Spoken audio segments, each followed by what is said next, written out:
मखनदीन के परिवार से, ये उनके भाई हैं, ये उनके वालिद मोहतरम हैं, ये उनके मामा जी हैं और ये मखनदीन की अहलिया हैं जो उनकी वाइफ हैं। और ये मखनदीन का छोटा सा बच्चा है, ये वालिद की आंखों में आंसू हैं और ये उनके भाई हैं जो इस वक्त गम और तकलीफ़ में हैं और वालिद रो रहे हैं। हकीकत क्या है ये जानने की कोशिश करना इंतहाई हम सब लोगों के लिए बहुत ज़रूरी था, और जब तक कि ये हकीकत में आपके सामने ना लाता तो शायद तब तक ये सच्चाई लोगों तक नहीं पहुंच सकती थी। मखनदीन के भाई हैं, जो बात करेंगे ना सच कहना, हकीकत कहना, सदाकत पे कहना, बिना खौफ बिना डर के कहना, क्योंकि कानून सब के लिए होता है, इसलिए कहीं पे भी किसी बात से नहीं डरना। जो कहोगे सच कहना, सच्चाई को अपनी ज़ुबान से बयां करना।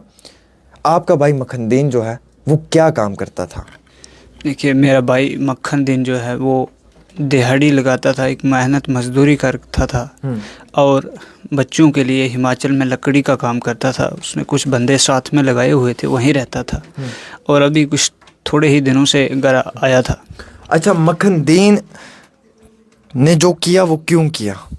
देखिए, मैं ये पूरी कहानी आपको बता दूं कि 4 तारीख को पुलिस हमारे घर में आती है, मेरे वालिद और ब्रदर को उठाती हैं और पोस्ट डुगानी में ले जाती हैं और वहाँ से उठा के थाना बिलावर में ले जाते हैं और वहाँ जाते ही रात को इनकी जामा तलाशी ली जाती है और वहाँ से उठा के एक रूम के अंदर ले के मक्खन जो मेरा ब्रदर है उसको पास बैठा के मेरे वालिद की जब पटाई करने लगे, वो बोलने लगे कि बोलो आपके घर में मिलिटेंट आते हैं, मानो ये बात। जब आते ही नहीं तो कहाँ से माने, क्या माने? कभी नहीं आते हैं, कभी नहीं आते हैं, कभी देखा नहीं देखा है कभी नहीं। तो ये जो आप लोगों पे शक हुआ पुलिस को या आपके घर में पुलिस आई, ये क्या किसी ने कोई शिकायत की थी? पुलिस खुद आई? किस वजह से आई? देखिए, ये मामला तो असल में तो पुलिस ही जानती है कि क्या है क्या नहीं है। ये तो हमें एक खामख्वा बगैर किसी कारण के, बगैर रीज़न के हमारे साथ ये जुल्म हुआ है। ये जुल्म इतना सताया गया कि मरने पे मजबूर किया जा रहा है। तो हमारी सुनवाई कहीं नहीं हो रही है। आज तकरीबन 3 हफ्ते भी गुजर रहे हैं, तीसरा हफ्ता चल रहा है कि आपके साथ इंसाफ होगा। अब मखनदीन की बीवी है, बच्चे हैं छोटे छोटे, तो उनका कौन सहारा बनेगा? देखिए, क्या मखनदीन ने जो किया उसका कारण क्या आप लोगों को क्या लगता है, क्या वजह है? उसका कारण यही है कि पुलिस ने उस मरने पे मजबूर कर दिया। बिलावर की जो पुलिस के, पूरी पुलिस को तो मैं नहीं कहूँगा, मगर कुछ लोग जो हैं बिलावर पुलिस वाले, उन्होंने एक इलाके में इतनी दहशत फैला के रखी हुई है कि लोग डर के मारे बोल नहीं सकते। देखिए, कहाँ से हम देख रहे हैं कि हमारी आवाज़ को लोग उठा रहे हैं। अब आपने देखा होगा कि लोही मलाहर के लोगों में से आपने शायद नहीं देखा कि कोई भी आज तक हमारी आवाज़ को नहीं उठा रहा है, क्योंकि वहाँ के लोगों को इतना डराया गया है, इतना सताया गया है। सैकड़ों तादाद में वहाँ से लोगों को सताया गया है। जे लाते हैं, थाने में बंद करते हैं। क्या काम करते हैं आप? जी कुछ नहीं, घर का ये माल मवेशी का काम करते हैं। अच्छा, मैंने जो पढ़ा था एक जगह में, वहाँ पे लिखा हुआ था कि OGW कुछ ऐसा बोल रहे थे कि ये मिलिटेंट के साथ मिला हुआ है, अंडरग्राउंड वर्कर है या ये है वो है। वो बात क्या है, वो ये क्यों कह रहे हैं? देखिए, ये कुछ नहीं है, ये सारा कुछ झूठ है। अगर वो OGW वर्कर होता तो पुलिस उसको छोड़ते नहीं। अगर OGW उसके साबित पाया जाता है तो वो उसको छोड़ देती है पुलिस। तो जो बाकी लोग जेलों में बंद करके रखे हैं, वो क्यों करके रखे हैं? उनको भी छोड़ देना चाहिए था ना। अगर मक्खन को पुलिस इस तरह छोड़ देती तो बाकी जो लोग इन्होंने अपनी हिरासत में लिए हुए, इनको भी छोड़ देना चाहिए। उनको किस लिए बंद करके रखा हुआ? चाचा जी, मैं आपसे जानने की कोशिश करूंगा। मुझे आप बताना, आपकी आंखों में आंसू भी हैं, रो रहे हैं आप। मैं ज़्यादा कुछ तो पूछूंगा नहीं, बस सिर्फ 1-2 बातें पूछूंगा मैं आपसे, मुख्तसर सी, कि ये जो आप पे इल्ज़ाम लगाया गया है कि सर सब झूठा है जनाब। अच्छा, पहले मेरी माँ को मरा दिया, खुद जिस माँ ने मुझे जन्म दिया था, उन मेरे बेटे को मार दिया। मारने पर इतना मजबूर किया, इतना मारा हद कोला ज़्यादा। जब थाने ले गए मारने लगे तो मुझे कोल बैठा के मारते थे। फिर मेरे को अंदर बैठा के मखनदीन को बाहर ले गए, इतना मारा। फिर उससे आगे ले गए थे, वो तो बहुत ज़्यादा मारा, बहुत रड़ाया, बहुत चरलाया, कोई चारा नहीं चला। गल सुनी किसी ने नहीं, इतना तशद्दुद किया उसने। क्यों कहते मिलिटेंट दसो, कहाँ से दसे? हम मिट्टी के बना के दसे, कहेंगे आए मौत का या मिलिटेंटों का क्या पता है, मिलिटेंटों का इनसे राबता होगा। मुझे क्या बोल रहे थे मिलिटेंट? मिलिटेंट दसो कहाँ दसे, हम कभी आए नहीं, कभी देखे ही नहीं, सुनते रहते हैं उस गांव में हमारे घर तक आज तक ना कोई मिलिटेंट आया, ना हमारा कोई मिलिटेंटों से लेना देना, ना कोई हमारा राबता मिलिटेंटों से है। ते बच्चे मेरे थे आज तक ये बारों बार रहते हैं, पहले स्कूल में रहते हैं, फिर बारों बार काम शाम करते थे, मेहनत मजदूरी करते हैं। आपका मैंने एक जगह सुना था, आपने कहा भी था कि अगर मेरे पे कोई बात आ जाए मिलिटेंटों की तो फांसी लगा देना। बेशक चरवाहे पर गोली लगा देनी पूरे परिवार को, अगर मिलिटेंटों का कोई भी इल्ज़ाम। मुझे इतना खतरा जनाब, जहाँ मिलिटेंटों के साथ मिले हुए तो ये जहाँ कभी आगे से कोई करेंगे, आज के पीछे से कोई भी प्रूफ सबूत करेंगे, जब मुझे इतना भी खतरा है कि कुछ सामान नहीं लेके छूटे मेरे घर में या मेरे गांव में, तो मुझे कोई इल्ज़ाम लाएं, आज के पीछे का कोई इल्ज़ाम निकले, मेरे पूरे परिवार को चरवाहे पर लेके गोली लगा देनी।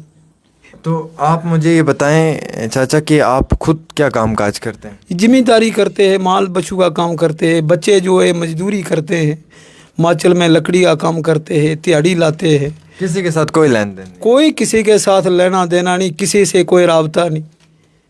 तो ये जो हुआ आपकी नज़रों के सामने हुआ, अचानक से ये सब हुआ, कोई से उससे एक बोला ना, सारा कुछ मार मार के मनवा लिया उससे, तो उसने फिर समझ लिया कि मुझे अनगिनते नंबर नहीं है, उसने सारा कुछ मना था कि पाकिस्तान के नंबर भी है, फिर मार मार के गुलवाते थे ना।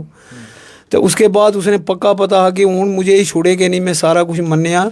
उसने फ़ोन पर भी बात की कि मैं सारा कुछ मान के आया हूँ, मेरे पास ना हान गिनते नंबर हैं, ना मेरा किसी से राबता है, तो वो मुझे ज़्यादा मारेंगे। वीडियो में देख लेना, उसकी वीडियो उसने जाती बारी आखिरी बारी बनाई। मैं उसे महरूम की कसम खाता हूँ, अपनी माँ महरूम की कसम खाता हूँ, कभी हमारा मिलिटेंट से कोई लेना देना कोई राबता नहीं। आप लोग चाहते हैं कि इस मामले में पूरी तहकीकात हो?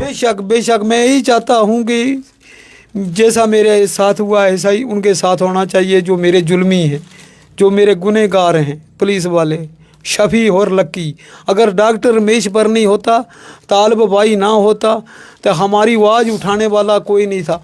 आज हम आम लोगों तक पहुँचाए, उन दो शख्सों की ये उनका काम है, नहीं तो हम आपको कैसे जानते, आप ही नहीं जानते होते। अच्छा, एक बात तो ये भी है कि जैसे ये कहा कि मखनदीन के ऊपर इल्ज़ाम लगाए, या फिर उन्होंने कहा कि इनका कुछ लेना देना है, तो क्या आप लोग ये चाहते हैं कि पूरे नंबरों की छानबीन हो, तहकीकात? 5 फ़ोन उन्हीं के पास है, थाने वाले के। पहले भी उन्हें फ़ोन ले गए हैं, कुछ दिन जून महीने में, 3-4 महीने के बाद मिले हैं फ़ोन पूरे। अच्छा, तो मुझे ये बताएं, जब जून में लेके गए 3-4 महीने के बाद फ़ोन मिला तो कुछ पता चला फ़ोन में था? कुछ नहीं, फिर ले आके फ़ोन दे दिए हमें, कुछ नहीं बोला, कख नहीं बोला, ले आके तो फ़ोन दे दिया हमें। थाना से मुंशी ने फ़ोन किया कि अपने फ़ोन ले जाओ, लड़का पे ज़्यादा फ़ोन दे दिए। इससे पहले भी होता था? वही अब जिस दिन की मेरी माँ का ये काउंटर हुआ है, मुझे बुलाते रहते हैं, मगर मेरे बच्चे का नाम कितने नहीं आया अभी। ये इस बारी चानक चुका पुलिस ने, पता नहीं किसी से क्या अनपरमिशन ली, या कोई अनपरमिशन देता होगा। तो आप क्या कहना चाहेंगे जनाब? देखिए, मैं यही कहना चाहता हूँ कि जो मक्खन के कातली हैं, जिन्होंने, ये मैं एक सीधा कहूँ कि उन्होंने एक हत्या की है, उनको सज़ा मिलनी चाहिए। आप चाहते हैं कि इसमें जुडिशियल इंक्वायरी हो? बिल्कुल होनी चाहिए, इंक्वायरी होनी चाहिए, उनके खिलाफ सख्त से सख्त कार्रवाई होनी चाहिए। और मक्खन ही का जो परिवार है उसके आगे भी सरकार, क्योंकि सब जानते हैं कि उसके जो छोटे छोटे बच्चे हैं, सबका दिल करता है कि आगे पढ़े लिखें चलें, तो उसके लिए खर्चा था।